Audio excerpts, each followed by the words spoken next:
Well, the storm system here in North Texas dumped a lot of rain on West Texas. This is Upton County, about an hour south of Odessa. You can see the high water there as that tanker truck starting to drive through. See just really how high that level is. Odessa Emergency Management says crews conducted about 30 swift water rescues. Fox 4 Chief Meteorologist Dan Henry is going to join the conversation now. Dan, you see this and you realize how quickly these flash flooding events can happen and just what all this rain can do. Yeah, dramatic scenes there, Heather. And you know, one thing I want to emphasize here to folks is that there is a high likelihood of heavy rain across much of North Texas between now and Sunday morning.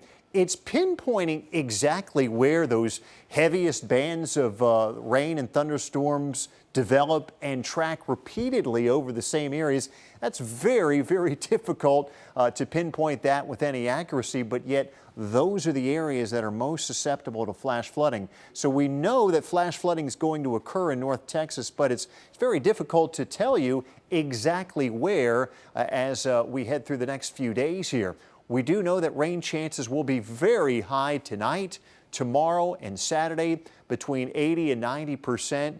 By Sunday, we'll pare those down to about 40% mainly in the morning, with the rain really starting to taper off during the afternoon hours. I've raised the rainfall range a bit here based on recent trends on radar and some of our very latest high-resolution computer models.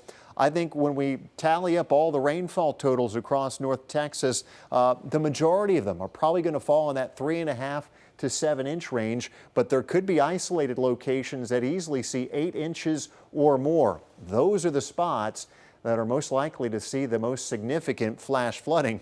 I'll step back and you can almost draw a line from roughly Dallas to eastern Collin County and then back southwest into Hillsboro. North and west of there is where all the rain has been today. East and southeast of there, barely a drop, and we've had a couple of bullseyes here in Jack County, Montague County, Cook County of anywhere from 3 to 4 inches of rain already.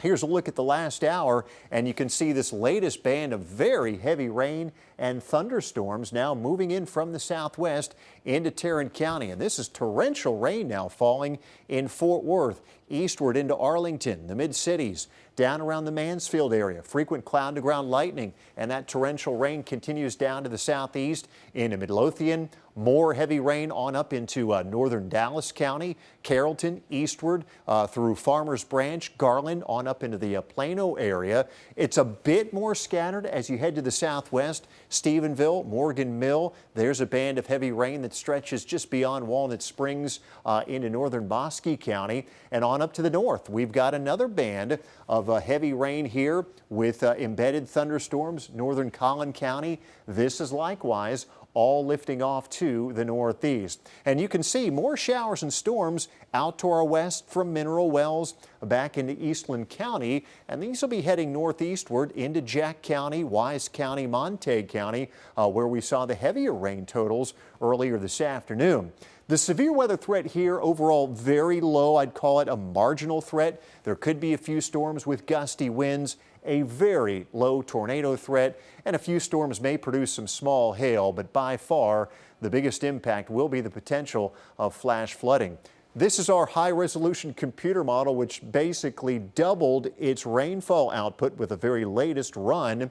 You average the 4 computer models together and you come out with an even 5 inches for the Dallas-Fort Worth area through late Saturday night. The flash flooding threat will overall remain low through tonight, but quickly becomes elevated on Friday with the ground becoming saturated in some areas. And then Friday night into Saturday, any heavy rain falling on what's likely going to be saturated soils could trigger some flash flooding.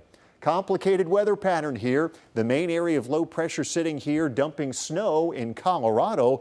A second disturbance quickly on its heels, moving through Southern California, and moisture flowing in not only at high levels from the Pacific, but at low levels from the Gulf of Mexico. And you can see that yields another round of heavy rain and storms tomorrow morning into tomorrow afternoon. We're likely to see this heavy rain continuing on and off Friday night. Saturday morning, here we are with more heavy rain and thunderstorms Into Sunday morning, we could see one final round of some rainfall here in North Texas before it tapers off by Sunday afternoon. Full Warn AccuWeather 7-day forecast here. At least a 90% chance, I think, of rain and thunderstorms both tomorrow and Saturday. Even Sunday morning, we're likely to see more rain. Temperatures cooling off, upper 60s for highs on Sunday, and then just small rain chances early next week with the continuation of fall-like temperatures.